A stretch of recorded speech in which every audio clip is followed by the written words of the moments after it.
नमस्कार, मी मीराज किचन मध्ये तुम्हा सर्वांचं खूप खूप मनापासून स्वागत। आज आपण करणार आहोत हिरव्या मुगाचे भजे। चला तर मग रेसिपीला सुरुवात करू। इथे मी 1.5 वाटी मूग रात्रभर भिजून घेतले।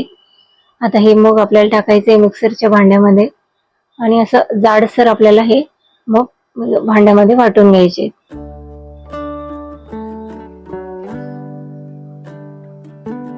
हे बघा, तुम्ही बघू शकता असं थोडंसं जाडसर ठेवायचंय।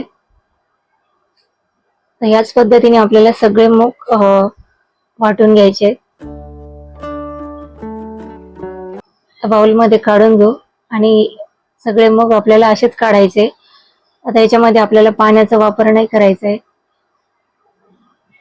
त्याच्यामध्ये टाकायचे आपल्याला 10 ते 12 लसूण पाकळ्या, 10-12 हिरवी मिरची टाकायची आणि 1 चमचा जिरं टाकायचं। तर हे आपल्याला जाडसर काढून घ्यायचंय मिक्सरच्या भांड्यामध्ये। तर सगळे मूग आपले काढून झाले। तर हे काढू या बाउल मध्ये।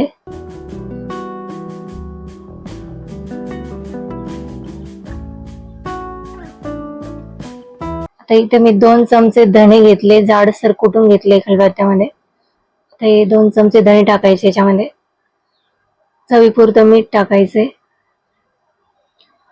पाव चमचा हळद टाकायची आणि हे चांगलं मिक्स करून घ्यायचे।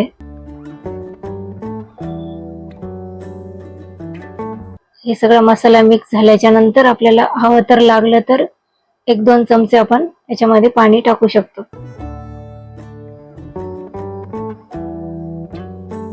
चला तर मग आता भजी तळायला घेऊ। कढईमध्ये टाकायचे तेल आणि तेल चांगलं कडकडीत गरम झालं की मग आपल्याला याच्यामध्ये मूग डाळ भजी सोडायची।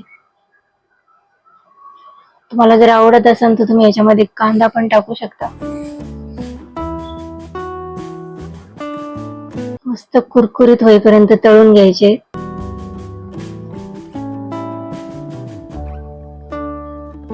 ते बाहेर मिळतात ना, अगदी तसेच चवीला होतात। चला आता दुसरी बॅच तळून घेऊ। म्हणजे जसे लागन तसे तुम्ही गरमागरम तळून खायला घेऊ शकता।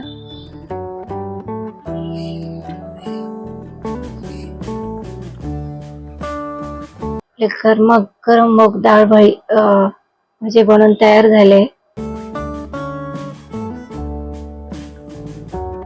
तर चिंचेच्या चटणी सोबत किंवा मग तुम्ही सॉस सोबत पण खाऊ शकता, छान लागतात, टेस्टी आणि पौष्टिक पण।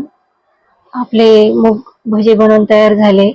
एकदा तुम्ही नक्की करून बघा आणि रेसिपी आवडली तर लाईक, शेअर आणि सबस्क्राईब करायला विसरू नका। आज वेळ काढून तुम्ही रेसिपी बघितली त्यासाठी खूप खूप धन्यवाद।